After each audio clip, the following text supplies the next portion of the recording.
Hello everyone, welcome to the HardReset channel, and today I'm going to show you how to change the camera movement speed on your S350 UFI indoor cam.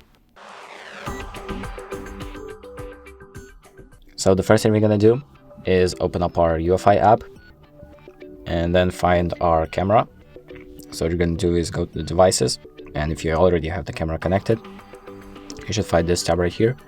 And what you're going to do is click on the three dots, and you're going to click on the gear icon to open up settings, and then click on pan and tilt settings.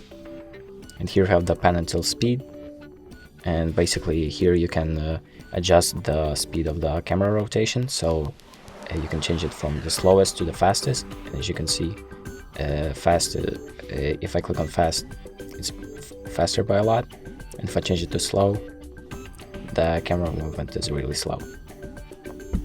And that's about it. Thank you for watching, and make sure to like and subscribe.